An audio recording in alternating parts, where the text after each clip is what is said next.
I want to welcome everyone to our rescheduled JFAN Annual Meeting, the CAFOs of Jefferson County. My name is Diane Rosenberg. I'm the President and Executive Director of Jefferson County Farmers and Neighbors. And tonight we're going to be having a short screening of a film, the car caravan tour of CAFOs in Penn Township that we took in November. And we also have 4 board members with us tonight. We have Dr. John Ikerd, a highly respected agricultural economist and professor emeritus of the University of Missouri at Columbia, who has been speaking about the problems of CAFOs for decades. We have Francis Thicke, co-owner of Radiance Dairy, a regenerative dairy farm in Jefferson County, and a model of how to do regenerative agriculture right on all levels. Jocelyn Engman, a 4th-generation farmer who began growing organic produce on her family farm in 2004 and is now surrounded by CAFOs. Patrick Bosold, a longtime environmental advocate who is dealing with factory farms even before JFAN was founded in 2005. So we have some wonderful speakers for you tonight. We will also have time for questions and answers. And if you have a question, put them in the Q&A box and not the chat so we can see them. For those of you that are not familiar with JFAN, we are a 501c3 community organization dedicated to protecting Jefferson County from becoming overrun with factory farms. We do this through community education based on over 50 years of peer-reviewed research. We do county-wide monitoring twice a week. And when we find a proposed CAFO, we send out community alerts of new CAFOs to the community within a 2-mile radius. And if a community group opposes a CAFO in their neighborhood, we provide informational guidance and support if requested. We also work on the state level with the Iowa Alliance for Responsible Agriculture, a coalition JFAN co-founded with the Socially Responsible Agricultural Project in 2014 that currently has approximately 30 members. We've been going strong, JFAN has been since 2005, and as a result, Jefferson County has 1/14 the number of hogs compared to neighboring counties. The video we see tonight focuses on Penn Township in the north central part of Jefferson County. This is the section of Jefferson County that has the most CAFOs. It has 23 known confinements and generates 13 million gallons of manure. Now, I want to emphasize that the rest of Jefferson County is not like Penn Township. JFAN filmed this tour to underscore how important it is that we continue to speak out and protect Jefferson County so the rest of our county doesn't become like Penn Township. Now, before we begin, I'm going to show you some maps, and I'm going to do some screen sharing here. Okay, so this is Jefferson County. And as you can see, we've marked down the CAFOs that we have, and we've marked out fields that are getting manure. These yellow lines here that are pointing to these sites, these red dots, those are CAFOs, and they're numbered by, we have them all numbered according to the CAFO. And then everything is color coordinated. So each CAFO has its own color. And the map is very interactive where you can actually hover over and click on a township and you'll get the detail for that township. Now you'll see, this is Penn Township right up here. It's very congested with factory farms, much more than the rest of the county. Now I'm going to show you Penn. I'm going to hover over it. I'm going to click. And here's Penn Township. And you can see how everything is numbered. We've got the number of hogs where each of these CAFOs are located. Down below is the color and legend, so you can know which CAFOs are which and where they're putting manure. And you could see that there is actually quite a lot of overlap, and that the manure fields take at least a half half of the township that it's getting manure. So I want to get a little closer so I can show you something here. So many of these fields are in more than one CAFO's manure management plan. And you could see the overlap. We have a lot of different colors on some of these different fields. And you see an arrow pointing to all the numbers of the fields that are, of the CAFOs that are putting manure on that field. This one right here, this one right here, this up here. These have like five, these fields have 5 plans each that are receiving manure or can receive manure. Now, all 5 CAFOs may not be putting manure on that field every year, and there's likely some rotation, but we really don't know. And with the 5 fields, there very well may be some over application in those fields. And we're going to talk a little bit more about that in the film. And I'm going to show you one more map. This is the route that we took in Jefferson County. I'm not sure why it's coming up so big. Here we go. There we go. Okay, so what we did was we drove up Pleasant Plain Road and took a left on Peach and followed this loop all the way around and went through Pleasant Plain, where there is manure applied on the east side of Pleasant Plain. And we drove north, we went into Washington County, and up this way is toward Lake Darling, and drove over and back again into Washington County and down all around until we went back to Pleasant Plain. And then we headed back to town this way. And just on this loop were 16 CAFOs, and many of them clustered closely together. So that gives you some background on what we were looking at. And now I'm going to start the video, the film, The CAFOs of Jefferson County. Welcome to a tour of Penn Township in Jefferson County, Iowa. My name is Diane Rosenberg. I'm the Executive Director of Jefferson County Farmers and Neighbors, known as JFAN, and we'll be visiting the north central section of Jefferson County. JFAN conducted this tour to illustrate what could happen to a community if CAFOs take hold there. Penn Township has 23 factory farms that we know about, generating about 13 million gallons of manure. That's approximately 1/4 of all the manure currently generated in all 12 townships. JFAN is a 501c3 community organization, and we work to protect Jefferson County from the proliferation of factory farms. We do this through community education, biweekly monitoring for new CAFOs, which stands for Concentrated Animal Feeding Operations, also known as factory farms, informing communities if a CAFO threatens, and providing informational guidance and support if requested. We also work on the state level to advocate for a factory farm moratorium with the Iowa Alliance for Responsible Agriculture. Now, I want to emphasize the rest of Jefferson County is not like Penn Township, as you can see from this map. But we are not immune to factory farms. No county is. However, JFAN works very hard to protect our county and quality of life and has done so since 2005. As a result, Jefferson County has 1/14 the number of hogs as in surrounding counties, and that is why it is so important to support what we do. This map shows the concentration of CAFOs and manure application in Penn Township. Now let's go briefly visit 16 of these factory farms. The first site we're going to be seeing is Hilltop Farm. It's on our left. It was built after 2004. We're not quite sure when, and that's because it's fewer than 1,250 hogs, and the DNR does not track those in their database.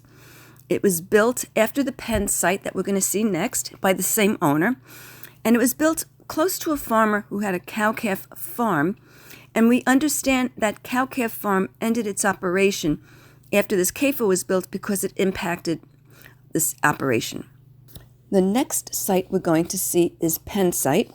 It's 2,400 hogs. It was built in 2004, and it was built before JFAN was in existence.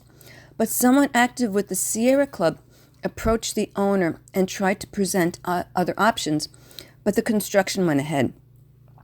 This Sierra Club member did some research and found the construction started before the owner obtained a stormwater permit. Now, if more than 1 acre of land is disturbed, the EPA requires all buildings, whether they are homes, schools, businesses, and factory farms, to obtain a stormwater permit before construction starts. And they have to follow permit guidelines, and that's to prevent sediment from reaching and filling in nearby waterways. A 1,200 head building may or may not disturb that much land, but a 2,400 head building would. So the Sierra Club member called in a complaint to the DNR, and we do understand a permit was obtained 10 days later, but we also understand the DNR did not make the owner stop construction until the permit was in place. The next CAFO we're going to see on our right is E&H Livestock. It's got 2,480 hogs, and it was built in 2014. When this site was proposed, JFAN was contacted by one of the owners who wanted to be transparent about her operation, which I appreciated. Former JFAN President Jim Rubis and I were invited to her farm, and we met with her. She already operated a 4,800 head CAFO with her father, and she said this new CAFO would enable her to work full-time. Now, we provided information on alternatives to CAFO farming, particularly about funding a sustainable operation in case she was open to the possibility. And we also discussed the impacts of CAFOs on neighbors and the environment. It was a very cordial meeting. We each made our points, and no one changed anyone's mind. However, there are a couple of things that I think are noteworthy to point out. First, the farmer shared that it was a lot less work to operate a CAFO than to raise hogs traditionally, as she had done previously, and she preferred that. But even more significantly is that she and her husband own land near Cambridge Investment, and they purposely didn't build there because they knew there would be opposition. And this underscores how important it is for people to speak out, because some CAFO owners do listen to communities. The next CAFO we're going to see is also E&H Livestock. It's 2 buildings on our left. It was first built in 2002 and then expanded in 2007, and it now contains 4,800 hogs. The original E&H factory farm was first under a different name, and the farmer that I was just speaking about previously inherited this facility after her father's passing, and she later combined the two together. It was originally 2,400 head, and then in 2007, the farmer applied to expand it to 4,800 hogs. It involved the master matrix, and a public hearing was held that it brought about 125 people to the courthouse. Comments were made for over an hour, and about 2/3 of those commenting were opposed to the expansion, citing the impact on the environment, health, and economy of Jefferson County. A number of people on both sides did acknowledge the farmer's well-regarded reputation for managing his CAFO responsibly. And even though the supervisors approved this master matrix, the CAFO owner made some changes to his operation based on the comments that included increasing the CAFO's separation distances. As we're passing the CAFOs, you're going to see 2 types of fans on the buildings.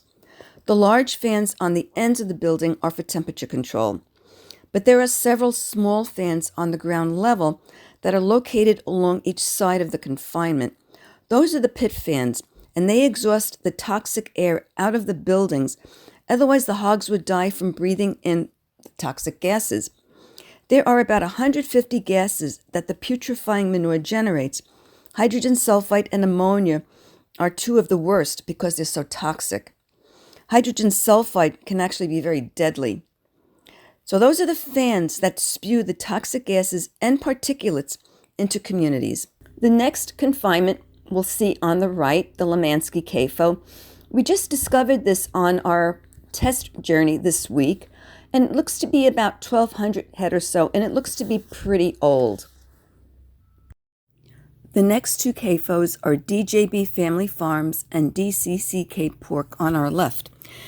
They both have 2,480 hogs, and they were both built in 2012. First DCCK in the spring, and right next to it, DJB in the fall. The owners are two brothers, and we understand they work together.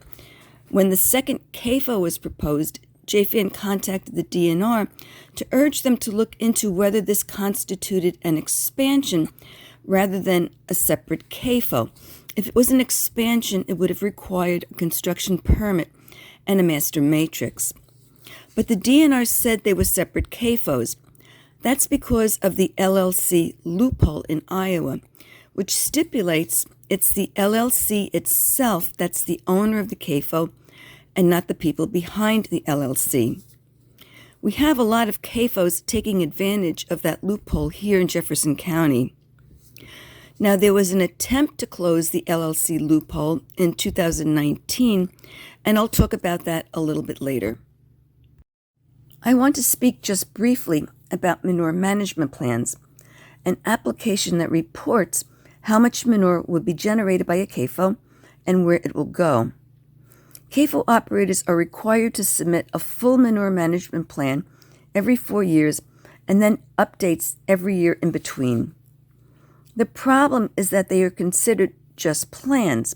They can be changed up, and that's not reported until the yearly update is submitted. Now, the DNR does not have the staff, so they typically can't do a full evaluation of each plan, nor can they take into account typically how one plan compares to others. So in essence, you never really know how much manure is going onto a field. And as you can see from this map, a field can be in multiple manure management plans. To make things worse, records of manure application are considered private information. The public nor the DNR can view those records. The only time the DNR can look at them is if there is a complaint about a manure spill, runoff, or over-application. And there are many of these in the state every year, and Jefferson County has experienced them too. These next 4 buildings on our right are KK Finishers, Piglets LLC, and Quincent Pork. KK Finishers was built first in 2009. Those are the first 2 buildings.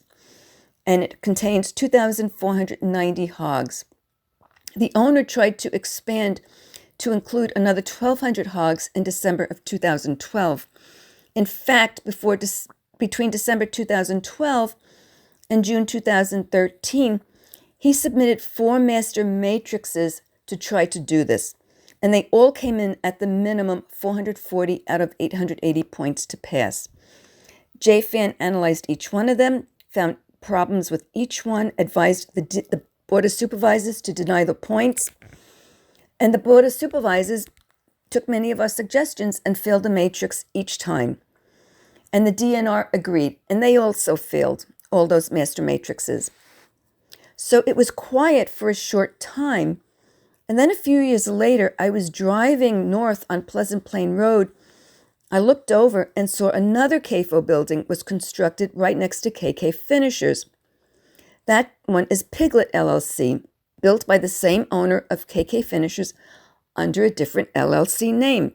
And because it's a smaller CAFO, under 1,250 hogs, there was no DNR notification. Again, this is using the LLC loophole.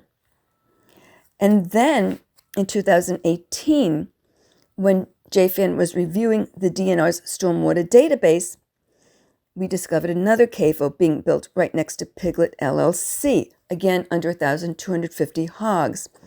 That's Quincent Pork, built by a man who we understand is the business partner of the Piglet LLC owner. So this, again, is an example of how the LLC loophole was used to circumvent the application and approval process of a master matrix for a CAFO expansion. The Daniel site is the next CAFO we'll be seeing. It's on our right. It was built in 2018 and contains 7,497 hogs. This is the largest CAFO in Jefferson County, and it was the first entry into the county of a corporate-owned factory farm. It's in the Lake Darling watershed, the lake that went through a $16 million renovation over a 6-year period, and the CAFO generates 2.3 million gallons of manure each year, most of which is spread in the lake's watershed. A master matrix was submitted. A public hearing wasn't held on this CAFO, but a group organized to fight the CAFO, the Pleasant Plain Friends for Rural Preservation, and asked JFAN for help. So we provided informational guidance and support and helped to develop a very large public awareness campaign. Emails, phone calls, letters were directed to the supervisors, the owners of the Daniels site, and also letters to the editor to the Fairfield Ledger, which is now the Southeast Iowa Union. We co-hosted our own public meeting at the Sondheim Center. It drew about 300 people. Senator David Johnson came and answered questions from the audience, and we let everyone speak who wished to. The meeting went on for about 3 hours. We collected many written comments and written postcards from the participants and sent them to the Daniels owner. The supervisors approved the master matrix, even though JFAN recommended 70 points be deducted. After we thoroughly analyzed it, none were. When the DNR issued a preliminary permit, the group wanted to appeal within a 2-week window before a final permit is issued. Supervisors are the ones that can do that. One of the supervisors then tried to waive that appeal, and after a lot of protest, that did not move forward. JFAN urged the supervisors to consider appealing the permit on general environmental grounds, which can be done in Iowa. So the supervisors held a meeting 2 days later. JFAN and a member of the Southeast Iowa Sierra Club spent many hours preparing a presentation that contained evidence of the CAFO's threat to Lake Darling, and it also identified vulnerable populations. 100 people attended that meeting. We couldn't even fit into the supervisor's office, and we were actually shut down before JFAN could completely present our case. Many people still voiced opposition to the confinement and support for the appeal, but the supervisors voted against the appeal. So now we have the largest CAFO in Jefferson County sitting in the Lake Darling watershed. And one of the supervisors was voted out of office later that year. These next 2 CAFOs on our right are on the property of Horace Hogs, LLC. We just discovered these 2 buildings when we did a test drive of this route. They look to be 2 CAFOs under 1,250 hogs that are on the property of land owned by 2 brothers. And they appear to be in separate LLC names since the DNR doesn't list them on their website. And so this appears to be yet another instance of the LLC loophole being used. CAFOs that contain fewer than 1,250 hogs don't have to provide any documentation to the state, except for a stormwater permit if they break more than an acre of land. There are no separation distances from buildings or public areas. We don't know where they put their manure, nor how they apply it and in what amounts. They do have to follow certain distance requirements from water sources, but that's pretty much it. The DNR estimates there's about 4,000 of these in the state, and a 1,200 head CAFO can still present a terrible nuisance to neighbors and the environment. And when you have 2 1,200 head CAFOs next to each other, then it's like having one larger CAFO without the benefit of the regulations. These next 2 CAFOs are the Jones site and the Jones farm. They each have 2,480 hogs, and they were both built in 2020. It's another example of the LLC loophole, because these CAFOs are also owned by the same people who own KK Finishers and Quincent Pork, who we understand to be business partners. Now, in 2019, the DNR did a rules review on the LLC loophole in order to close it. After many public comments and a public hearing in Des Moines, the loophole was closed. Now, any adjacent CAFOs are considered to be one larger one if any of the LLC owners have a 10% or more interest in the other CAFO. So we were very encouraged at first, but when it was put to the test, we found it practically useless. When the Jones site and Jones farm were proposed, JFAN contacted the DNR to ask them to look into whether the loophole rule would pertain to these confinements. And this was the first test of the new loophole rule in the state. After a lot of follow-up with the DNR field office and the DNR CAFO attorney, we learned that the only thing the DNR could request of these two owners is a letter stating that they did not have a 10% or more ownership in each other's LLC. The DNR could not ask for any legal documentation that proved what they said in the letter was accurate.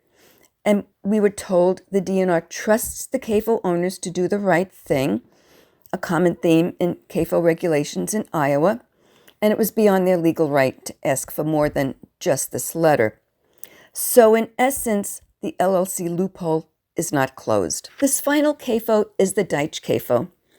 It's a 1,200 head confinement built across the street from two related families, one of which was a popular retired Jefferson County supervisor who was undergoing cancer treatment at that time, and the other was his son, who was in Iraq at that point. The former supervisor told JFAN the CAFO was begun in the middle of the night without their being informed. They had woken up the following morning to see construction taking place just a few hundred feet from their homes. The families sued the CAFO owner for creating a nuisance in the neighborhood because it created a terrible odor, and it stopped them from entertaining and gardening, all the things they enjoyed doing in their homes. Their lives were altered forever. The lawsuit was settled, and we understand the settlement was confidential, but that they were satisfied with the outcome. After the lawsuit, the owner of the CAFO was caught and convicted of putting dead animals on the property of these two families. The sad thing is that these families and the CAFO owner had been supportive and helpful to each other before this CAFO was slipped in. It's really unfortunate to see this breakdown in the fabric of rural communities when CAFOs come onto the scene. It's sad, but it's not an uncommon experience. Now that you have seen how a community can become infested with injurious factory farms, you have a good feeling for why it is so important for JFAN to continue to protect Jefferson County from experiencing more of this. The rest of Jefferson County is not like Penn Township. You can also see why it's so important that Iowa passes a statewide factory farm moratorium until the master matrix is overhauled to a degree that adequately protects communities and the environment from all sizes of factory farms. JFAN supports the Iowa Alliance for Responsible Agriculture's call for a statewide moratorium, and we won't stop advocating until we achieve a factory farm moratorium. I want to thank you for joining us on this tour today. You can learn more about JFAN and support JFAN at jfaniowa.org. Thank you.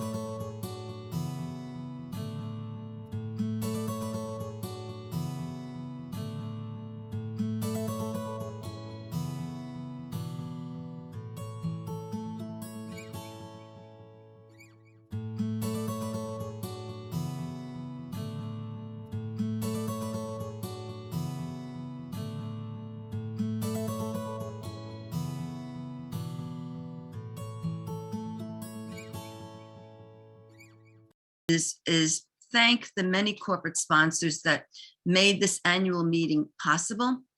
And you saw them at the end of the film. And I really want to express my deep appreciation for all their support and their loyalty to JFAN. Many of them have been corporate sponsors for many years. And I also want to thank a few people who helped make this film possible itself. The first is Michael Dearborn, who filmed the tour, he edited the tour, and he was a great advisor for putting it together. And I'm very appreciative of all his work on this. I also want to thank Jocelyn Engman, who helped me work out the route, and Jerry Stood, who drove me twice on that route to nail down where we're going exactly and work out all the final details. They made that all possible. And I also want to give a nod to Rich Sims, who put together the music at the beginning of the film, of the webinar. Okay. Now, with this dense population of factory farms in Penn Township, there are people who live and work in this environment. And I'm going to introduce you to Jocelyn Engman, a native Iowa farmer who has spent years building a sustainable farming business. But while doing so, she's watched her multi-generational family farm become surrounded on all sides by these CAFOs. So she's going to be speaking on what it's like living and working near factory farms. Thank you, Diane. Thank you for having me tonight. My name is Jocelyn. My family has a farm in North Penn Township, and my husband and I work there. We have a farm business. We garden outside all the time. And then my father lives there on the farm. It's a farm that's been in my family since homesteading. And my earliest memories are actually of wandering out on that farm. And when my husband and I started growing there in 2004, and at that time, there was not one of the CAFOs that are around us today was standing. And we weren't even thinking about CAFOs as we moved there and started working there and building our business. And then a CAFO appeared, and then another CAFO appeared, and then two more appeared. And then suddenly we were surrounded by a dozen CAFOs, tens of thousands of hogs are all around us. And I experienced it both as a member of that neighborhood who's been there forever, both as somebody who's trying to run a sustainable, successful farm business in rural county, and then as someone who, you know, lives there and experiences it firsthand at my dad's house. So now I like to say in my neighborhood, there are people who own CAFOs and there are people who think about moving, because that's kind of what it's like to be out there. My dad lives just downwind from the KK, those four buildings where two were built, and then it was really hard to build the other two, and finally they got around it because of the loophole, the LLC loophole. And basically it kind of smells all the time at my dad's house. And I don't even really like to go there anymore, even though I have all these family members there, because it's just kind of noxious. And sometimes it's, you know, bad enough to turn your stomach. Other times it's just annoying. And it's just not a place I really like to go anymore, which is a shame, but it's not pleasant. And when my grandmother was living there, she actually had trouble breathing, and even though she was indoors all the time. So I think it's more than just a smell. I think there's really something kind of not good in the air there. And then down the road where we work outside, the smell's not as bad. We're up higher on a hill, a little further away, but we have issues of like flies biting us all the time. The fly population just exploded, and that's just, it's a little thing, but when you're working and constantly stopping the swat of a fly, it gets to you. And then we have other neighbors in the area. The noise really gets to them, and so it's just sort of all these little things that add up that make it not such a nice place to be. And then from the perspective of wanting to expand our business there, where we've, you know, got to the point where we have to decide to invest more in that farm or move. And we're really kind of hesitating about what to do, because in the past 15 years, you know, 12 hog buildings, thousands of hogs have gone in all around us. The manure goes into the fields all around us. How clean is our water? How good is our air? You know, do we really want to be out there? And what's to stop, you know, more from moving in the future? There's really no balance in Iowa legally. There's only hog farms, and then there's only people like JFAN to like help maybe stop more from moving in. So I'm really happy that I got to know JFAN, and they, you know, given me a lot of information, and it's been really nice to have their support, even as I've watched, the land that I thought I would never leave turn into some place where I don't want to be. Thank you. Thank you very much, Jocelyn. Again, I know it's not pleasant being out there. And what I want to say is there are people that are fearful about speaking out about their experiences. But Jocelyn's not reluctant to share these experiences. And these are experiences that are important for all Iowans to hear and understand. So I want to thank you for doing that. Before we get into the next part of our annual meeting, I want to introduce you to JFAN board member Patrick Bosold. Patrick was fighting CAFOs in Jefferson County even before JFAN was founded, and he helped JFAN get off the ground in 2005. He's going to take a couple of minutes to speak on why JFAN needs continued community support. So I'm happy to introduce Patrick. Diane, thank you. And thanks to everyone who's watching this evening for attending the meeting. It's important, and your participation is very much appreciated. As Diane mentioned, I took an interest in this issue right around the turn of year 2000. I have now been a resident of Jefferson County for 35 years. Joined the Sierra Club at that time, and I had not intended to be particularly an activist on agricultural issues and factory farm issues. But a couple of us just started looking around at what was going on in the neighborhood and also paying attention to what was happening in nearby counties, where Washington County, Davis County, Van Buren County, there was just a tremendous wave of this technology, these confinements coming in. And we all thought the same thing. We really don't want to see this happening in Jefferson County. And that's how I got engaged. And one thing I learned very quickly, if you just listened to everything that Diane and JFAN have been doing, monitoring the situation, paying attention to the law, reviewing all the master matrix applications, attending Board of Supervisors meetings, this takes a lot of time and a lot of effort, and in some cases, actual money. So it was very obvious to me very quickly that myself and maybe one or two other well-meaning people were not going to have a significant impact on this issue. Not long after I drew that conclusion, JFAN came into being, and I can't tell you what a relief it was to see an organized effort to really pay attention to this issue and really protect our community and people who needed help, who didn't know where else to turn. All of this costs money.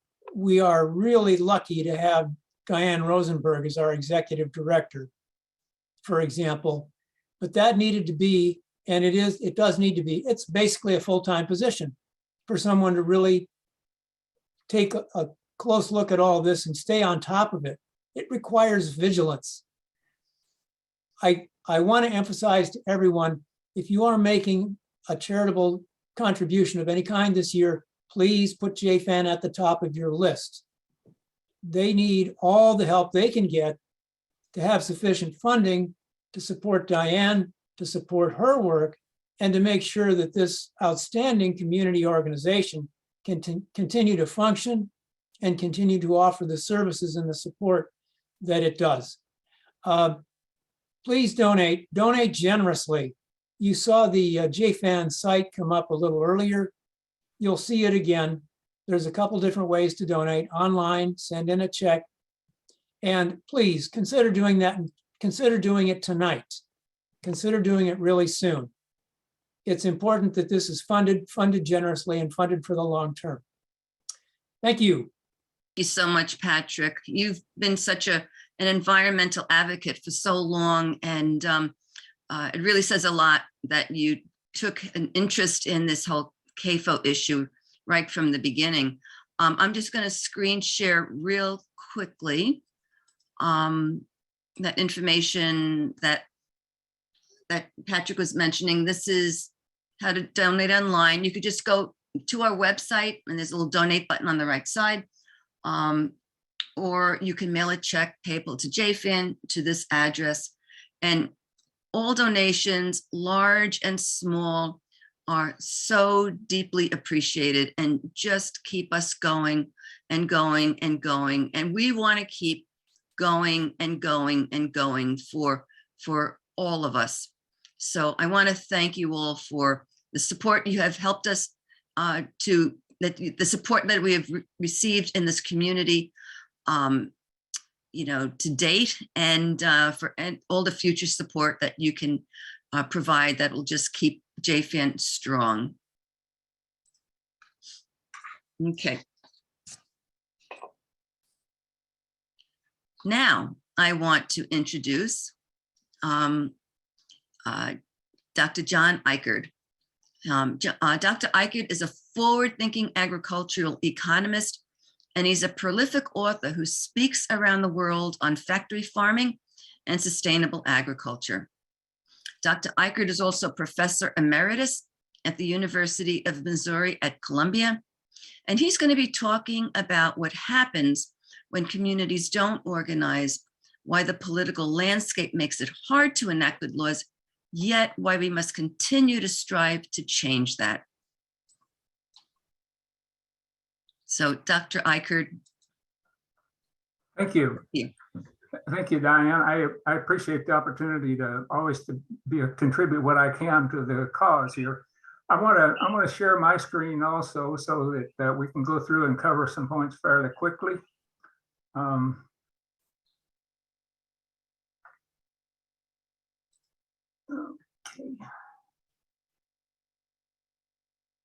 Okay, I'm sure when we see the CAFOs that are already in the county, we say on the tour and we talk about the battles, and we certainly don't win all the battles. I'm sure there's people in Jefferson County that are saying, well, why should we continue to support JFAN? We've got CAFOs here and we may continue to have them in the future.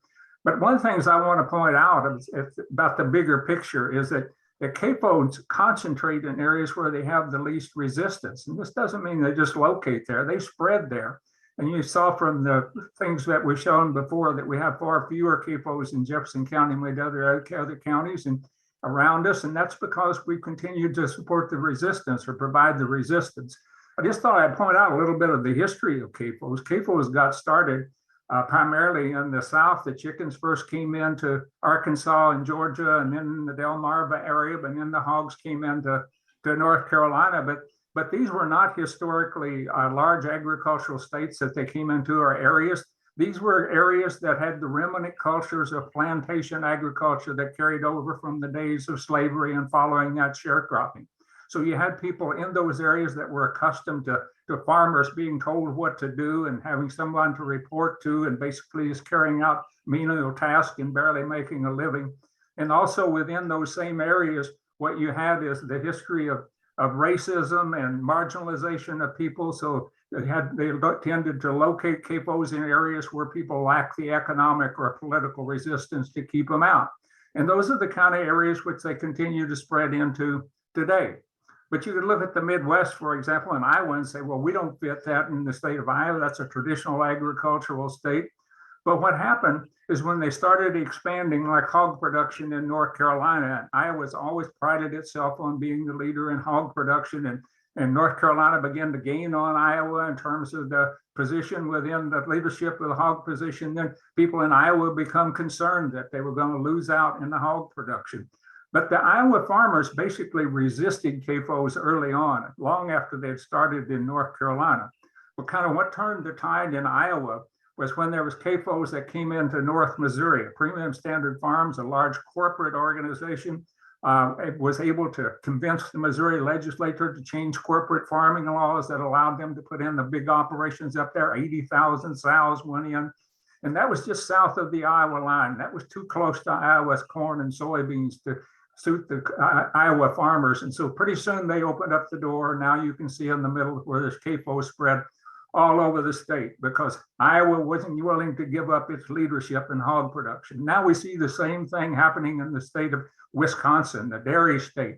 For years, they fought the CAFOs to keep them out of the dairy states, but they expanded areas like California and New Mexico and Idaho, non-agricultural areas. But now we see them open the door in Wisconsin and welcome them in. And as I say here, sometimes pride takes priority over the common sense, and people that didn't really want the CAFOs and still don't want them have opened up just simply because they don't want to lose their status. So what makes it so difficult to stop the CAFOs to begin with? Why are these battles so hard?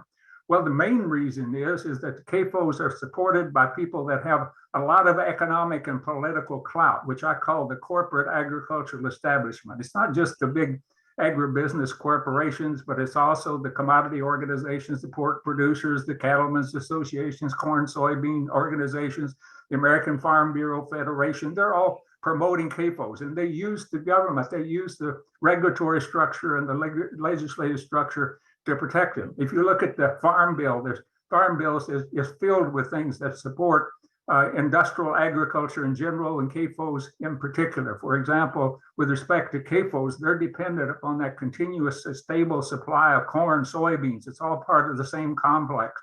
And the corn, soybean producers are heavily subsidized by the government Farm Bill programs. And then also there's direct subsidies that in the terms of guaranteed loans that are made for new CAFO operators. It could get 70–80% of the loan guaranteed. If you go to the bank and want to borrow for a CAFO, if you want to come in and start a farm for any other reason, you have a difficult time making a go of it. So it really supports the whole educational research structure, supports CAFOs as well. If we look at the regulatory structure of EPA, you've heard about some of these regulations, but basically they give CAFOs a license to continue to pollute and to plunder the rural area. If you want to see evidence of that, in Iowa, for example, more than half of the streams in Iowa are polluted. And CAFOs are industrial agriculture in general, and CAFO is a big part of it as the #1 source of non-point source pollution in the whole country. We have large and growing dead zones in the Gulf of Mexico and in the Chesapeake Bay and in the Green Bay.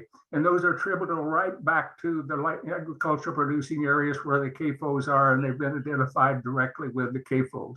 When we get to the state level, it's even more difficult. Every state, including Iowa, has right to farm laws. In Iowa, for example, it's the right to farm laws that were amended in the 1990s, basically took away the local control. You heard about the master matrix. Those are basically advisory sort of things, that all the input that we have, we can't keep the CAFOs out legally, neither can the county supervisors. And also the right to farm laws make it virtually impossible to win a lawsuit against a CAFO for nuisance suits, where the nuisance would be clear and clean in any other operation they were involved in, you would win the suit for nuisance. And in North Carolina, when they won a big multiple nuisance suits in North Carolina, what they did, the state legislature come in and passed a law to make it even more difficult to sue. But we need to keep in mind that even though the battles are difficult to win, every battle that's won or lost is an opportunity for us to change public opinion, and eventually changing public opinion is the way we win more battles. So how do we win more battles in Jefferson County to protect our county from CAFOs? We need to continue doing what we're doing and what JFAN has been doing. Whenever we become aware, Diane and Jerry search the databases, whenever they become aware of a CAFO is located in an area, we send out letters and notify people in that area. If the people in the area around the CAFO surrounding it want to come together and form an organization, we have a meeting. We give them out information, let them know what they're in for and how they can go about opposing the CAFOs. We work with them at the local level. We need to continue to go to public meetings, whether it's the county supervisors meetings, city council meetings, any kind of public hearing that's associated with CAFOs. It's an opportunity to educate the legislatures and the people in positions of political power, as well as the general public, and hold the big general public meetings as we did in the Daniels case, where we had over 200 people show up at the Fairfield Convention Center for a CAFO meeting there. We need to recognize that politicians change only when people demand change. So we got to continue to work to change public opinion. So how do we win the CAFO wars? We continue to confront the corporate propaganda with the truth. Now, I'm not going to go into detail on what we've got here. I've got a paper that here's the link to it. That paper, we'll put it up on the JFAN website where you can go and get the details on this. But the reality, economic reality of CAFOs, they're not needed to keep food prices affordable. In fact, for the past 20 years, food prices have gone up faster than the overall inflation rates, and the prices of animal products in the grocery stores have gone up even faster than overall food prices. It's the corporations that are adding to profits and not passing any benefits on to consumers. CAFOs are not needed to feed the world. 70–80% of the people in the world are fed by small independent farming operations, family farming operations, many of those that we would classify as being subsistence farms. The research shows that we could double or triple the production on those farms without industrial agriculture, and they'd be perfectly capable of feeding the world without industrial agriculture. CAFOs are not the result of free markets. I can tell you as an economist, we have none of the characteristics of free markets that characterize the agriculture commodity markets today. Basically, what we get in the grocery stores is what the corporations want to offer us to maximize profits for their shareholders, not to respond to consumer demand or consumer preferences. And there are socially responsible alternatives to CAFOs that Francis Thicke is going to talk about later, but there's grass-based, free-range, pasture-based, hormone, antibiotic-free, holistic resource management, management-intensive grazing, a whole range of options that people have been working on for at least the past 30 years. So how can we win the CAFO wars? We simply need to continue to tell the truth. That's our advantage. We don't have to make anything up. We simply tell the truth. As Abraham Lincoln said in his famous Cooper Union speech in New York City when he was running for president and talking about his opposition to the institution of slavery, he says, "Let us have faith that right makes might, and in that faith let us to the end dare to do our duty as we understand it." Thank you. Thank you. Thank you, Dr. Ikerd. You're always inspirational. And I love what you said at the end, that we, all we need to do is tell the truth, and we don't need to make it up because it's all out there. And that's what we have to just keep doing. Thank you so much. Okay. Now it's my pleasure to introduce Francis Thicke, a regenerative farmer that so many of us know here. And he's the co-owner of Radiance Dairy in Jefferson County. Francis has a PhD in soil science. He was the national program leader for soil science at the USDA Extension Office in Washington, D.C. He served on the National Organic Standards Board, and that's just to name a few of his accomplishments.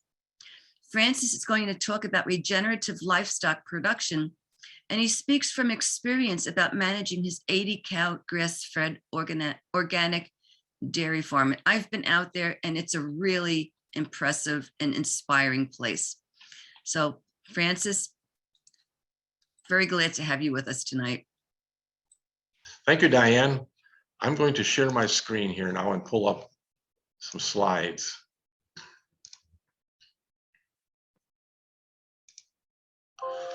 We've been hearing a lot these days about regenerative agriculture. And I'm hoping that unlike sustainable agriculture, it's not going to be co-opted by the industrial agriculture people. Actually, I think not, because the term regenerative, it has an inherent meaning. It means to degenerate in the same way that our soils were generated by nature when they were created. And so let's look at the principles of that. And this is from the Natural Resources Conservation Service, what they call the principles of soil health. But I say they're also the principles of regenerative agriculture, because these are the principles that were in play when nature created our soils in the first place. And then number one is soil cover at all times. So the soil is always covered in a natural ecosystem like a prairie or a soil or a forest soil. And the second one is to minimize or eliminate physical disturbance or tillage. Now, in a natural prairie or a forest, we don't see any tillage, of course. And also, we don't see any chemical applications of pesticides or herbicides. And there are living roots in the soil at all times, perennial plants in the soil in natural ecosystems, and a lot of diversity. Think of all the diversity of plants in a prairie. And animals are integrated. When you think about how the prairie was here before the white man came, the Europeans came, there were tens of millions of ruminant animals, bison and deer and elk and antelope. Now, if we look at applying these principles to agriculture, we see that a grazing system that's well managed actually fulfills all of these principles. Here you can see cows grazing on a perennial pasture. The soil's covered at all times. There's no tillage, no chemical applications, pesticides and so on. There are living roots in the soil at all times and a lot of diversity. When I plant pastures, I usually plant several grasses and several different legumes like clovers and alfalfa even. And so that diversity is very important in a natural ecosystem and in a man-made system, because that diversity of roots means diversity of soil microorganisms. And some roots are deep, some are shallow. And so it is very helpful for building soil organic matter. And animals integrated in a grazing system. We have it so that we milk the cows twice a day. After each milking, the cows go to a new piece of pasture. And then the next time, in half a day, they go to a different pasture. We have small paddocks. And so it can regrow and recover by the time we come around through the pasture system. Now, I wanted to address the point that some people say cows really are terrible for the environment. We got to get rid of all cows. But that's not true. If you look at the two pictures, on top is a grazing system that's actually building soil, enhancing the environment. And then below we see cows in a CAFO. And it's not environmentally sound. The manure accumulates and it can be a pollution problem. The corn and soybeans that are grown to feed the cows are usually grown in an industrial system and not a good system. So it's not really the cow itself. Cows can be used to build soil and they can be used to pollute our environment. And hogs and other animals can actually be managed the same way. Some people have hogs on pasture, pigs on pasture. It takes a little more management to do it than cows, but it can be done. And that also fulfills all these principles of regenerative agriculture. And pigs in hoop houses also work very well. These hoop houses have deep bedding in them, and it makes a good, comfortable place for the hogs to be. And then the hog's manure eventually mixes with the bedding, and that can be composted. It's composted and put on the soil, so it's an aerobic compost. It's good for the soil, unlike the anaerobic manure, which is it's not initially good for the soil. Soil can digest it, but it's really a toxic substance. Now, if we look at most industrial agriculture today, it does not fulfill any of these principles. Look at the 5 or 6 principles listed. In this field here, it's been tilled in the fall, and we can see that the soil is not covered. There's been a lot of tillage. There are chemicals applied, herbicides and pesticides for the corn and soybeans that have been growing there year after year. No living roots in the soil, no plant diversity, and no animals integrated. And so you can understand why we've been degenerating our soils all these years. When we know we've lost about half our topsoil to erosion in Iowa, and about 60% of our organic carbon has been lost to oxidation from this industrial system that is not at all regenerative. And also CAFOs, they're really just part of that industrial system. That corn and soybeans that's growing in the field we saw last are fed to the hogs, and then the manure is put back, and often not in an environmentally sound way. And so this is not at all a regenerative system. I want to look briefly at how we can have regenerative cropping systems too. In the upper left corner here, you see this is in my farm.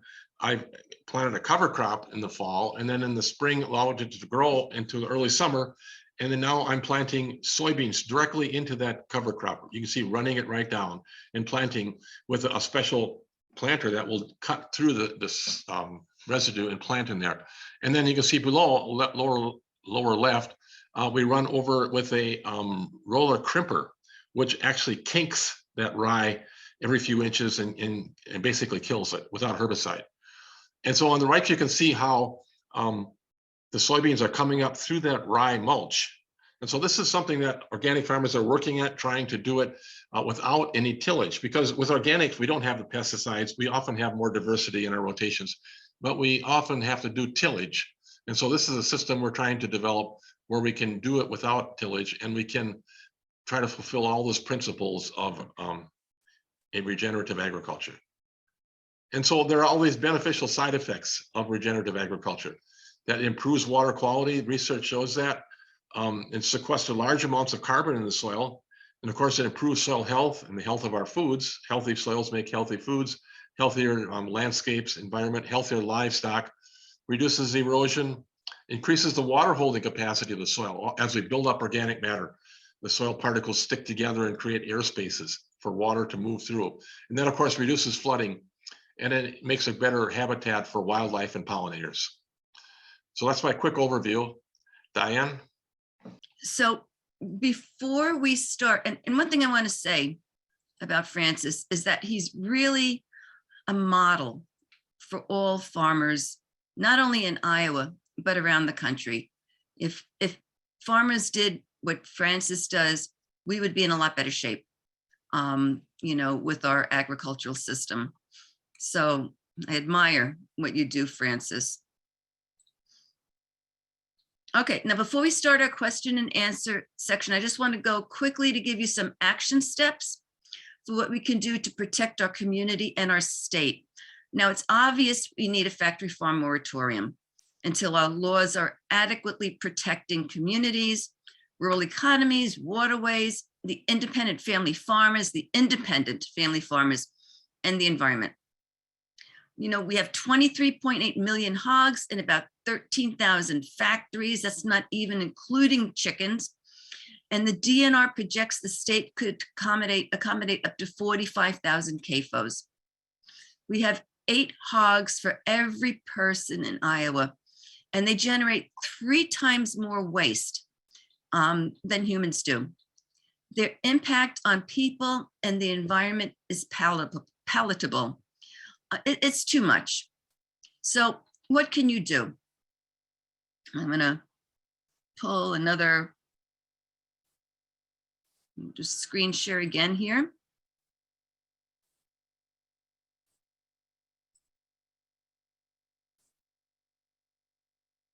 Okay. So what you can do is advocate, advocate, advocate. We can never stop advocating. I urge you to urge your state senators to support the upcoming factory farm moratorium bill. It's going to be introduced in the House by Representative Art Stade and in the Senate by Senator Pam Jocham. And as soon as they're introduced, we'll share the numbers, the bill numbers, and action steps. And the Iowa Alliance is looking at potentially scheduling a call-in lobby date in support of the bill. So if they put that together, we'll let you know when that becomes available. If not, nobody is stopping any of us from calling and calling and calling. We need to be, we need to be very, very much in everyone's face. So I just really encourage you to be like a broken record, build pressure and public support. It's the public support that's eventually going to change what we have. It's what changed slavery. It's what changed suffrage. It's part of a big system. It doesn't happen overnight, but it happens with all of us working together in every way, big and small, to make it happen. And I encourage you to talk to your family and friends also about this issue. Just make it very in the public. And I also urge you to contact our supervisors, Supervisor Dee Sandquist, Darren Hamilton, and Susie Drish, to pass a resolution in support of a factory farm moratorium. I've been in discussions with them. I've been in discussions with them since last year, but we need to move this forward.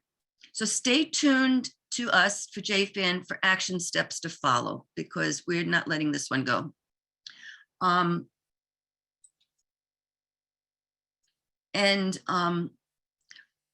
Don't be afraid to speak out.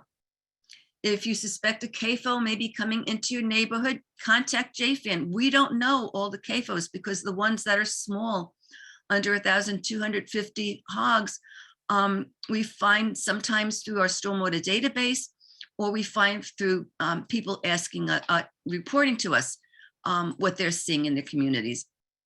And we'll investigate if you find something that looks suspicious.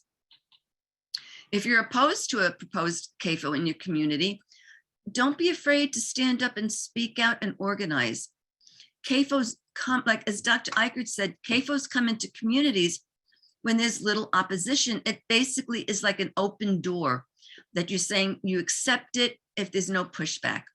Don't let your township become like Penn. If you suspect manure spills or runoff, report those to the DNR, and you could let us know as well. And we can also watch that as well. And finally, very importantly, as Patrick said, please support JFAN as generously as you can. This helps us to protect you and your friends, your family's health, your investment in this community, and your quality of life on top of our environment. And we'll put together a list of these action steps after the meeting and distribute them.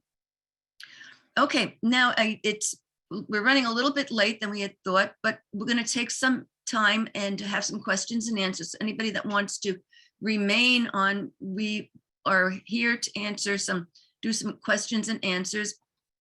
Let me take this off sharing. And I'm going to ask our panelists to unmute. Okay. And I've got Jerry Stood in the bottom left corner.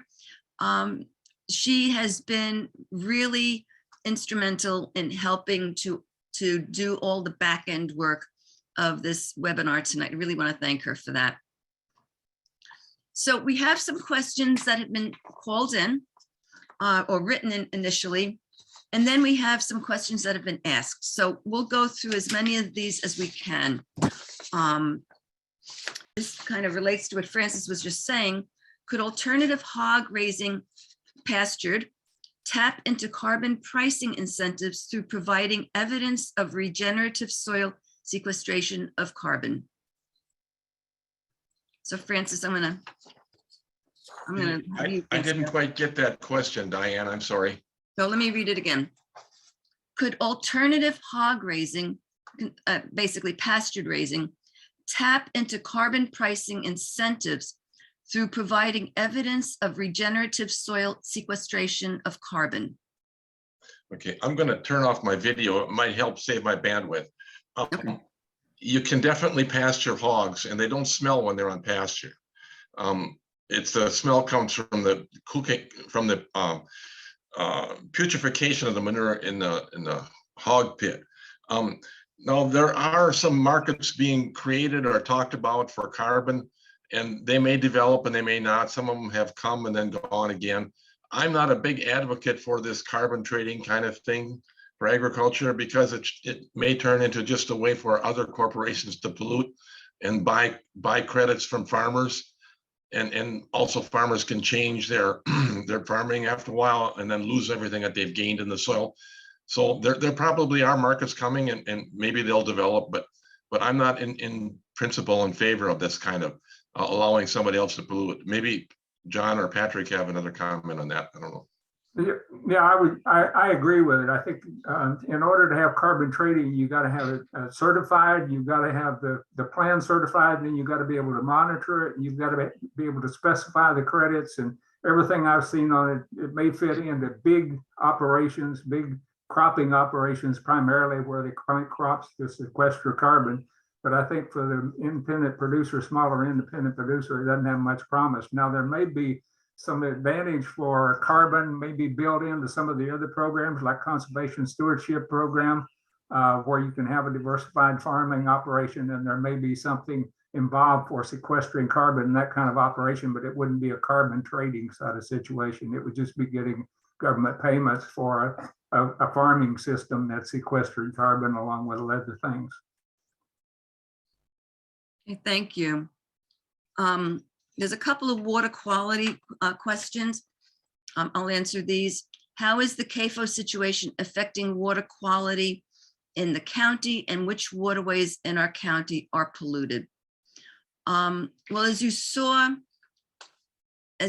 from the video, our waterways in the north part of the county are impacting Lake Darling. Lake Darling is an impaired waterway, and the property where a lot of the manure is being applied is in that Lake Darling watershed. And it's not just from the Daniels site, it's from a lot of the CAFOs that are up there. So, and then there's also CAFOs in, Washington County, right in that Lake Darling watershed, and it all feeds in. So, this year we saw the advisory for almost the entire summer for either microcystin or E. coli. So that is definitely impacting, maybe not in our county itself, but it's impacting Lake Darling. And we did look at the map of the latest, impaired waters list that was submitted to the DNR in, I think it was 2020. And at this time, we don't have any impaired waterways in Jefferson County that made that list. But right to the east of Jefferson County in Henry County, the western part of Henry County, Cedar Creek is very polluted. It's at the, there's like different levels of pollution, and it's the top level of pollution. It needs a plan to clean up. So that's how it's impacting water quality. Now, I'm not going to say the waters are clean. I'm not going to say you want your kids to go splashing around in these waters, because I know I wouldn't let my kids when they were younger do that. And this was like years ago. But in terms of making that list, we don't have any at the moment. And then I'll answer this other question, and then we'll go on to this others. Are there instances of the waste from CAFOs affecting the land where K through 12 schools are on? So I looked at our map, and in the Packwood area, now not in the Washington, the Fairfield Community School District. We don't have, really much around the school district impacting the kids. But in Pekin, and that's just like a little bit northwest of Packwood, there's a number of fields right around that school, within the area, within a mile and a half of the schools that are getting manure. There isn't a CAFO like right on top of it, but there are definitely fields getting manure. And if you check the Polk Township map on our Jefferson County map, you can see what's up there. Diane, if I could mention, the University of Iowa has done some research, and they found that where CAFOs are near schools, the asthma rate for children in those schools is very much elevated, significantly elevated. I don't remember the details, but it's like double or triple as high. Yes, that's landmark research that they did up there. And that's very true. And there've been other studies that show that also. Okay, here's another question. CAFOs violate the Clean Water Act. Why does the EPA not act to stop this industry? CAFOs flagrantly violate Organic Foods Production Act, the federal law regulating production of organic food. Why do federal regulators not step in to enforce the law and punish the violators? So Francis and John. Well, I could start. The EPA, of course, came about after the Clean Water Act came in the early 1970s, and agriculture was exempted as being non-point source. The Clean Water Act regulated point sources, and there's been a constant battle because agriculture does have point sources from CAFOs and so on. So it's been a battle, but it's very much at the federal level like it is at the state level. We have laws, we have a DNR that could regulate CAFOs stronger, but the DNR is overseen by the governor that does not want to do that. The same thing happens in the federal level with, like, for example, the Organic Foods Production Act that you mentioned, is that we have big business wanting to get a big part of this organic pie now, $60 billion a year. And so they're in there lobbying USDA, lobbying Congress to get the rules in their favor. And so there may be rules, but they often get bent or ignored just because of the power, as John said. What do you call it, John? The corporate, whatever you call it. Call it the corporate agricultural establishment. Yeah, that kind of runs the political situation. Well, the fact of the matter is, there are regulations on CAFOs. There's a whole set of special rules on CAFOs, environmental, where the manure management plan and all those things come in. But it's always this agricultural establishment corporate agricultural establishment is involved in that process of passing the legislation. And basically the legislatures, you don't get anything through the agricultural committees of Congress in Washington, D.C., or in agricultural committees at the state legislatures, and even to get it onto the floor to debate until it's signed off on by the Farm Bureau and the pork producers and the beef producers or whatever. And so they accept things that they think will help them from a public relations standpoint, but only accept things in the legislation and regulation that they know they can accommodate without significantly changing the nature of their kind of large industrial factory farming operations. And so that's the reason I said the EPA regulations basically give them a license to pollute. It's nothing like EPA regulations, for example, that would have on municipal areas such as Fairfield, for example. We saw these CAFOs on here, like 2,400 head or almost 2,500 head CAFOs. Those CAFOs will generate as much potentially toxic biological waste, otherwise raw sewage, as the city of Fairfield. The city of Fairfield just spent $48 million upgrading its sewer system to try to meet EPA standards for municipalities. Can you imagine one of those CAFOs having to put in a $48 million waste treatment facility? Well, that's what EPA requires of city of Fairfield, but not of CAFOs. So they get special treatment. They really come in, the CAFOs take advantage of the fact they say, well, we're just like the traditional independent family farmers. We don't need to be regulated. And, you know, traditional independent family farmers didn't need to be regulated. They didn't concentrate, millions of gallons of manure in one place and spread it on the fields all around. But they take advantage of that to get special treatment all the way down the line, from EPA to state legislature, federal legislature, the whole way. Thank you, John and Francis. This is a follow-up question. What would it take to require hog waste to be treated like human waste? Well, I think we need to start by saying, let's treat hog waste like we do industrial waste. Let's apply the same rules. Let's say EPA, not to municipalities, we ought to apply it to municipalities, but let's apply the same rules that we would apply to a factory. These are factory farms. For example, there's been a whole long series of cases about applying Clean Air Act to CAFOs, and there's gone through various processes. Francis, you may know the latest one on this, but the last I saw, they kind of went through and they were trying to apply the Clean Air Act, and then they kind of exempted CAFOs again from that. But if they did that, they'd have to monitor their emissions of these toxic, like ammonia and hydrogen sulfide and things of this nature, or methane. They'd have to monitor that on a regular basis.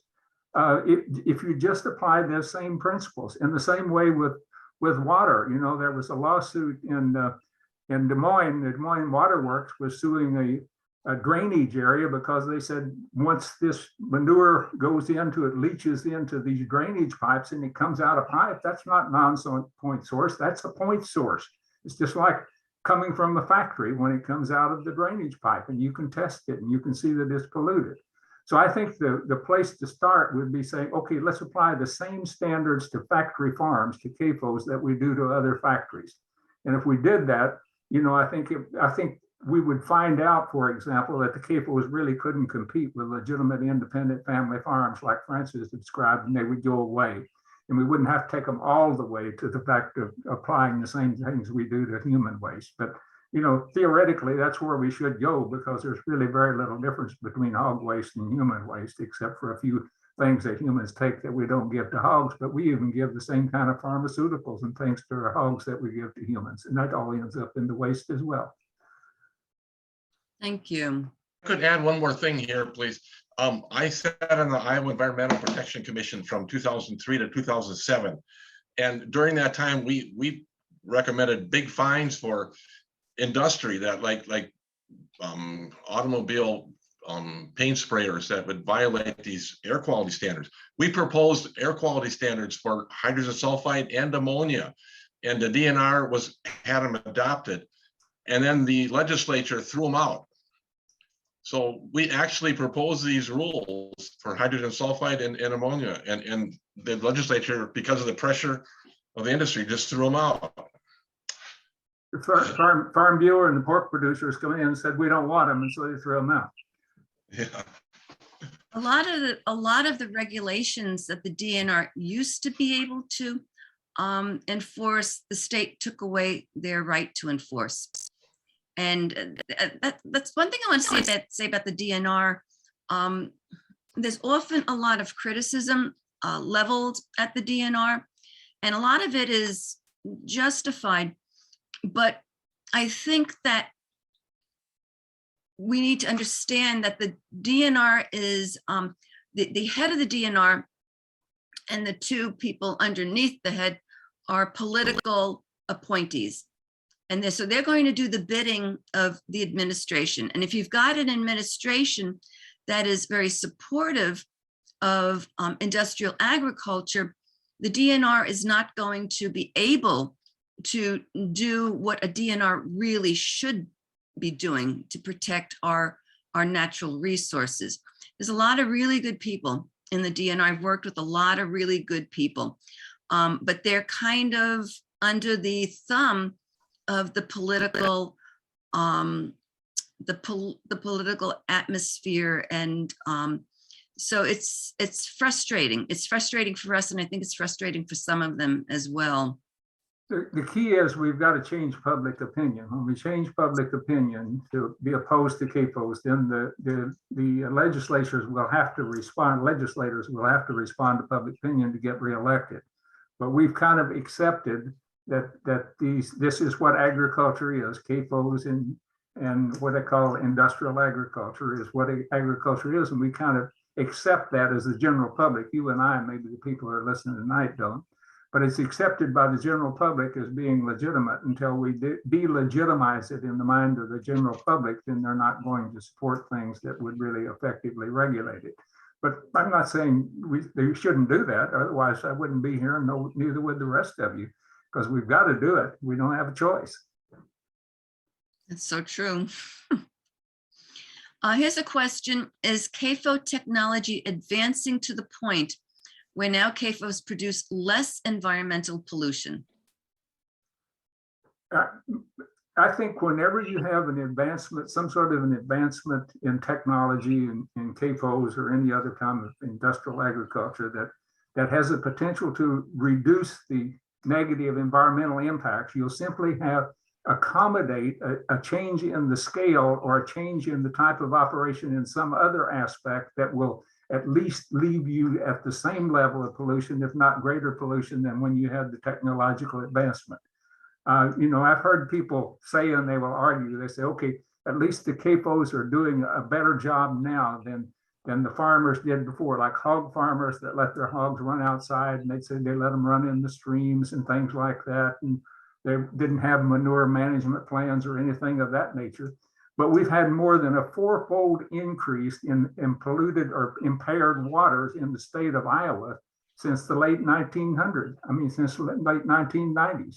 So in spite of all of the advancements in technology that they talk about, we have increased pollution because every advancement in technology brings with it an increase in scale, which concentrates more and more manure in a given location, which means you have to have more sophisticated technology just to hold your own. And we've not been keeping up in terms of holding our own, in terms of protecting the environment. And I think that will continue. They'll go as far as they can go in terms of whatever the public will tolerate, regardless if the technology lets them go further, then they'll go further. Another follow-up question is about the push to build methane digesters around the state. Last year, the state legislature basically green-lighted the ability of methane digesters to start to crop up. And the question is, what do you feel, how do you feel that would impact industrial hog production? Go ahead, Francis. You want to take that one, Francis? I'll just say that's an example of just what I was talking about. The methane digester. The methane digesters are, have their own pollution problems. They increase the nitrous oxide, which is even more powerful greenhouse gas than is the methane. So we increase the amount of that for any decrease in methane.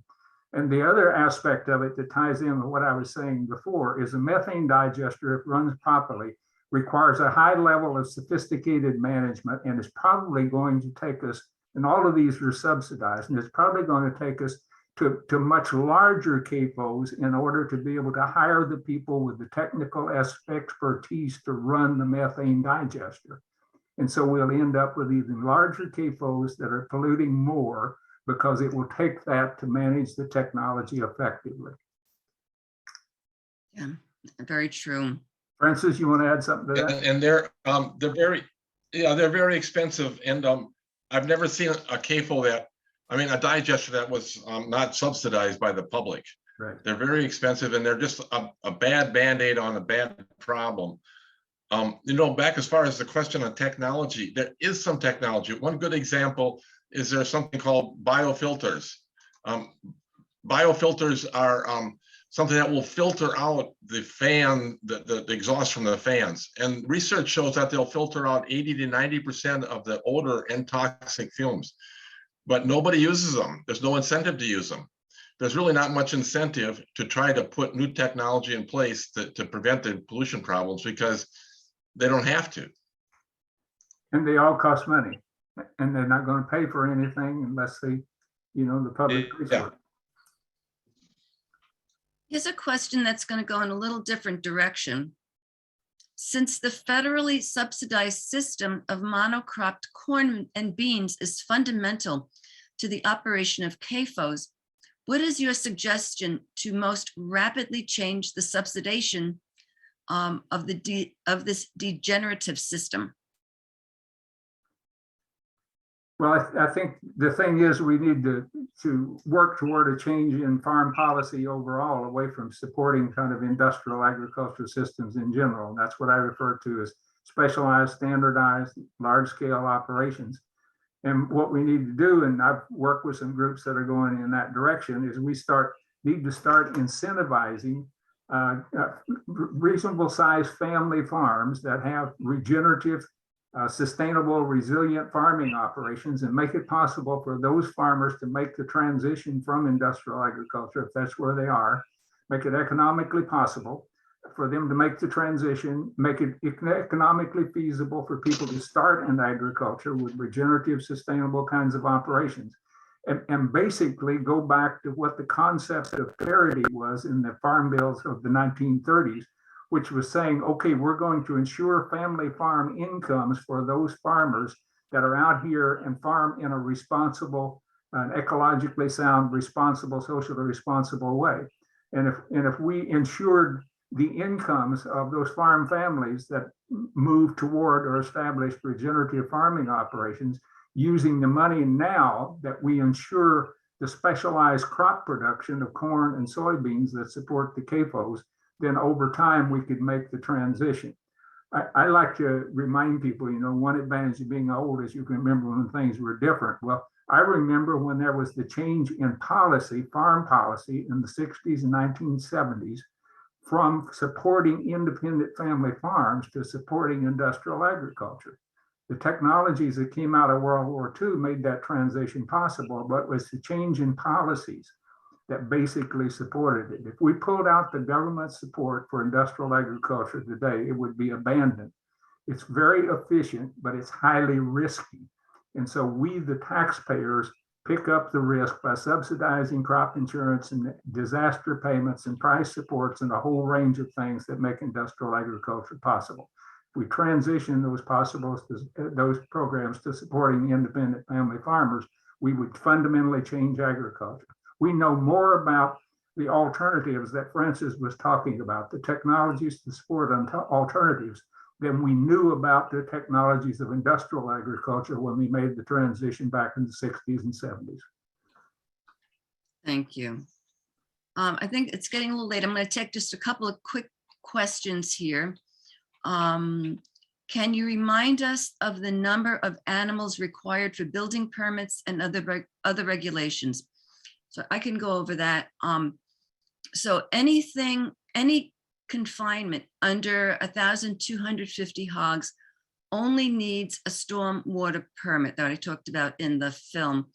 And it needs to be, it has some separation distances from different water sources. That's the only thing. You could get a 1,249 head CAFO built just like within a few hundred feet of a home. And that's been done. We have a picture of a home in Washington County where that's been done. So there really are no good regulations for this, for the smaller CAFOs.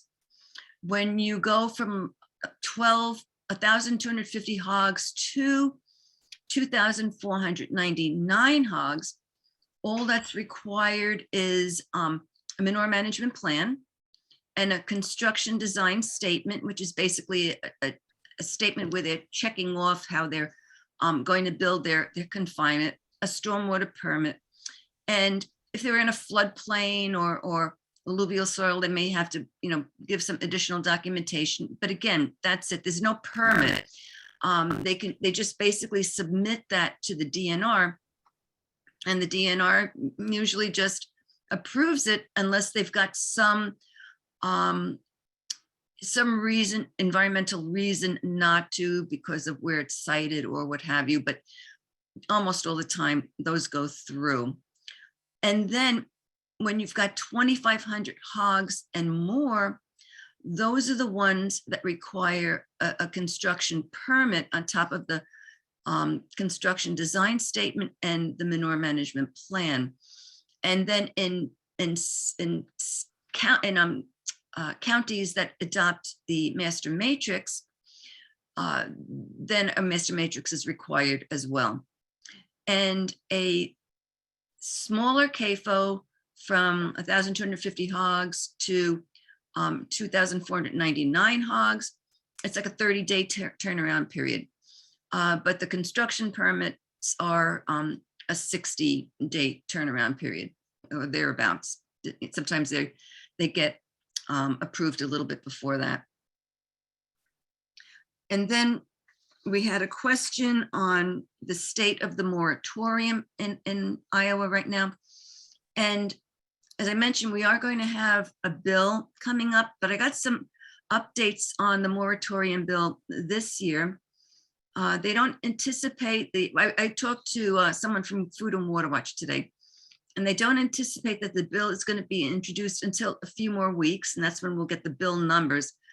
Last year, there were 30 legislators that either formally co-sponsored the bill or were on record for supporting it. So I'm going to imagine that it's going to be pretty close to that this year. As I mentioned, the bill is going to be introduced in the House by Representative Art Stade and in the Senate by Senator Pam Jochum. But the interesting thing about this, it's the same moratorium bill as last year, but with the new piece on integrator liability. So the integrator is the corporation that owns the hogs, the feed, that the CAFO owner contracts with. They own the, they provide the veterinary care. They tell them exactly how to raise the CAFOs, exactly plan a building that the CAFO owner has to build. So that's the integrator. And so it's with the new piece on integrator liability, further regulating existing CAFOs, and then also making the meat integrators like Iowa Select and Tyson liable for any pollution, not the individual contract grower. And so that's a really promising part of the moratorium bill. But again, this is not an overnight thing, and we just have to keep working at it and working at it and working at it, and we don't give up. We give up, we don't get it. If we keep working on it, at some point we're going to get it. And we're laying right now foundation, with everything that that Dr. Ikerd was saying, that Francis was saying, Patrick, Jocelyn, we're laying the foundation for change. We're at the beginning stages, and the change is going to be built on what we're doing. So we have to just continue to do and work and not get discouraged and not, think it can't be done, because it will get done.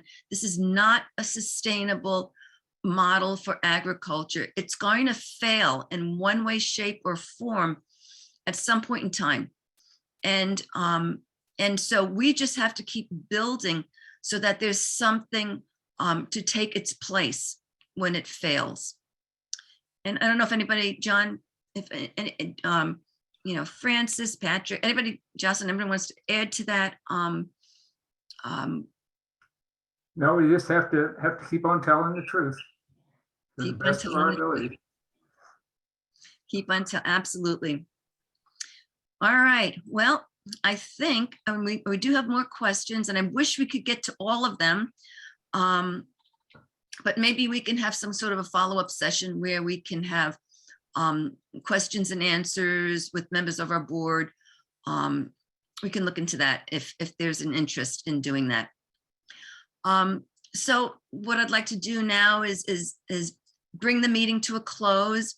And I want to again thank Dr. John Ikerd, Francis Thicke, Jocelyn Engman, Patrick Bosold for joining us tonight. I want to thank Jerry Stood, who's my wonderful one of my two wonderful administrative assistants, helping in the background with this webinar tonight.